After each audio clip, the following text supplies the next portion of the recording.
Enquanto alguém monta o guarda-sol, em algum ponto dessa mesma praia, tem algum guarda-vidas contando cabeças e procurando a próxima corrente de retorno. Todo dia, em média 15 brasileiros morrem afogados.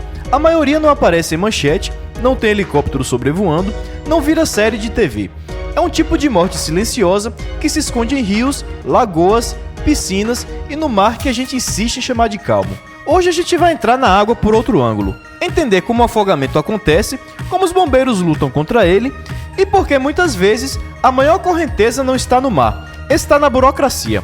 Se a gente já sabe como evitar boa parte dessas mortes, por que elas continuam acontecendo?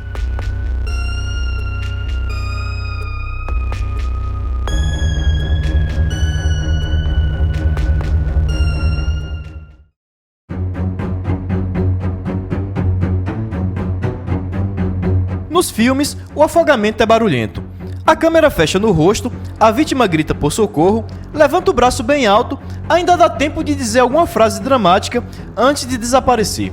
Na vida real, quase nunca é assim. Na maior parte das vezes, quem está afogando fica em silêncio.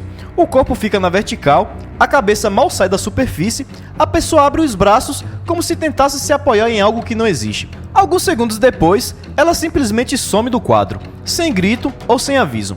Quando a água surpreende, o cérebro entra em modo de sobrevivência. A pessoa prende a respiração na marra, tenta manter a boca fora d'água, engole água, tosse e perde o ritmo. O ar deixa de chegar como deveria, com a musculatura começando a falhar. Vem a hipóxia, que é a falta de oxigênio. A força vai embora, a consciência apaga. O que a gente vê de fora é só isso. Alguém estava ali e de repente não está mais. Os bombeiros chamam isso de afogamento, mas nem todo caso é igual. E para organizar o caos, usamos uma escala que vai do 0 ao grau mais grave. O grau 0 é o quase.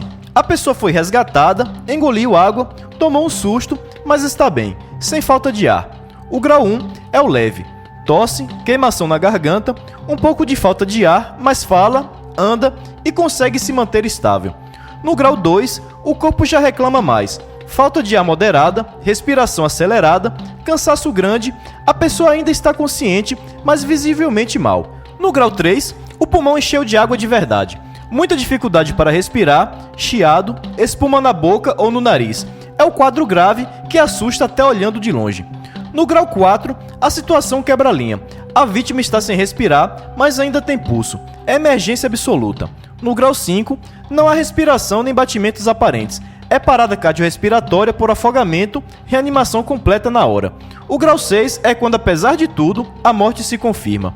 Essa classificação não é frescura de manual. Ela decide se alguém pode ser apenas observado, se precisa ir imediatamente para o hospital ou se a luta pela vida começa ali mesmo, na frente de todo mundo. Agora tire o zoom do caso individual e olhe o panorama. A Organização Mundial da Saúde fala em algo entre 236 mil e mais de 300 mil mortes por afogamento por ano no mundo. No Brasil, a Sobrasa e o Ministério da Saúde apontam entre 5.700 e 7.500 mortes anuais. A maioria são homens, muito jovens, e uma boa parte morre em rios, lagos e represas que a gente costuma chamar de água calma.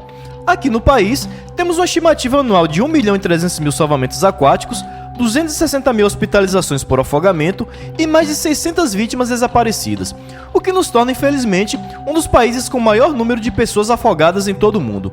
O quadro é grande, silencioso e em boa parte evitável. Entender o afogamento é o primeiro passo. O segundo é olhar para os lugares onde ele se esconde. Se a gente já conhece o mecanismo e as estatísticas, por que eles ainda sobem?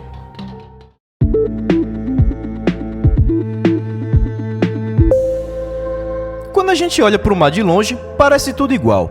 Faixa azul, ondas quebrando, gente brincando na areia. Mas visto de cima, ele é cheio de cicatrizes. Entre duas zonas de ondas, quase sempre existe uma faixa mais lisa. Onde a água não vem, ela volta. Esse é o corredor que puxa, a corrente de retorno.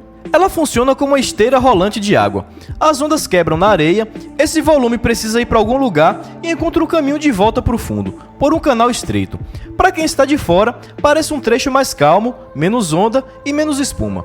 Para quem cai ali, é um convite para ser arrastado para longe da praia sem entender o porquê. Identificar essa corrente não é dom sobrenatural, é treino de olhar. A água naquele pedaço costuma ter cor diferente, menos espuma, um buraco no desenho das ondas. Se você for puxado, a regra é contraintuitiva. Não adianta tentar voltar reto para a areia, porque a corrente é mais forte do que você. A saída é nadar para o lado, paralelo à praia, até sair do canal. Só depois usar as ondas a favor para retornar. Quem tenta vencer a corrente na força, normalmente perde no cansaço. Mas não é só o mar que puxa. No Brasil, boa parte das mortes não acontece na praia cartão postal, mas em rios, represas e lagoas, muitas vezes longe de qualquer serviço de guarda-vidas, locais com outra coleção de armadilhas. O fundo muda de uma pisada para outra, aparecem buracos de erosão, onde o pé não alcança mais, galhadas prendem pernas, a correnteza corre por baixo da superfície lisa. Muita gente entra só até a cintura, no lugar que conhece desde criança, e descobre tarde demais que o rio daquele dia não é o mesmo rio de tempos atrás. E enquanto isso, as piscinas vendem uma sensação de segurança quase automática. Clube, hotel, condomínio. Azulejo azul, borda limpa, boias coloridas. Ambiente controlado? Nem sempre. Criança some em poucos segundos se o olhar dos adultos desvia. Nem toda piscina tem guarda-vidas ou todo portão fecha. Nem todo ralo tem sistema que impede sucção. Existem normas, recomendações, manuais inteiros sobre como tornar esse espaço realmente seguro. Na prática, o que muita gente faz é contar com a sorte e chamar isso de rotina. O cenário está armado, lugares de risco, gente sem noção do perigo e uma água que não tem dó. Falta saber quem segura essa linha do meio. Os profissionais que vivem para evitar que o pior aconteça. Se a gente já sabe onde a água puxa, por que continuar tratando esses lugares como se fossem inofensivos?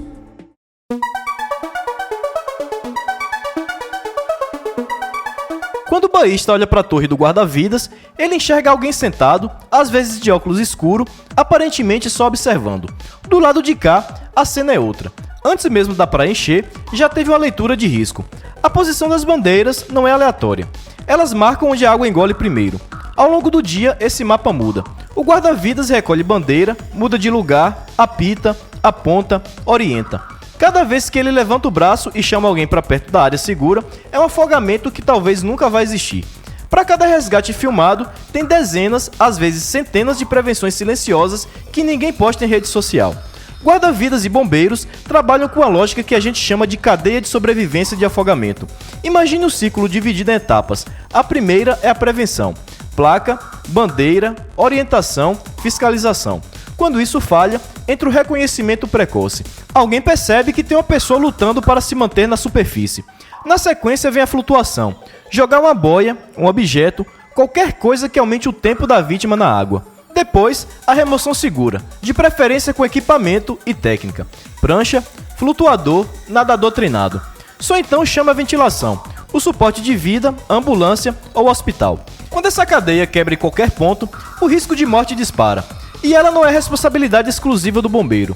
O leigo não precisa e não deve virar nadador de resgate de uma hora para outra, mas pode ligar um 93 ou um 92 o mais rápido possível.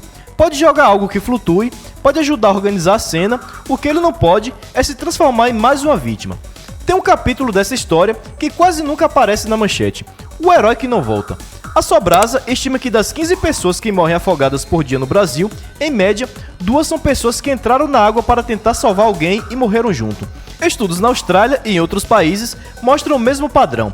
Uma fatia das mortes por afogamento é de socorristas leigos, pais que vão atrás dos filhos, amigos que mergulham por impulso, vizinhos que pulam no rio achando que vão dar conta. Coragem não falta. O que falta é técnica, equipamento e noção de risco.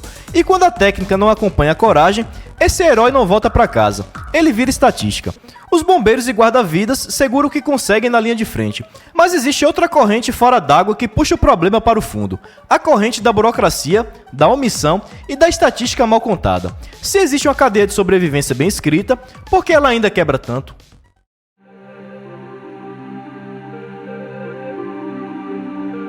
Quando a gente olha para os números de afogamento, eles já são assustadores. E mesmo assim podem estar otimistas demais. Estudos recentes do Ministério da Saúde mostram que entre 2012 e 2021, perto de 8% de todas as mortes por causas externas no Brasil foram jogadas numa gaveta chamada causa de intenção indeterminada. É a categoria em que entra tudo que o sistema não conseguiu classificar direito. Lá dentro misturam-se homicídios, acidentes e, muito provavelmente, afogamentos que nunca aparecem como afogamento na estatística oficial. Se os números que a gente enxerga já são ruins, imagine o que fica escondido atrás desse rótulo genérico.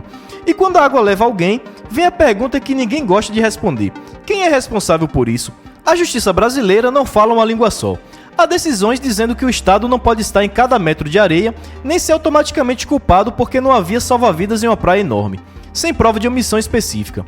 É o que você pode ver nessa sentença, em que o recurso foi dado improcedente, levando ao entendimento que a responsabilidade era da vítima.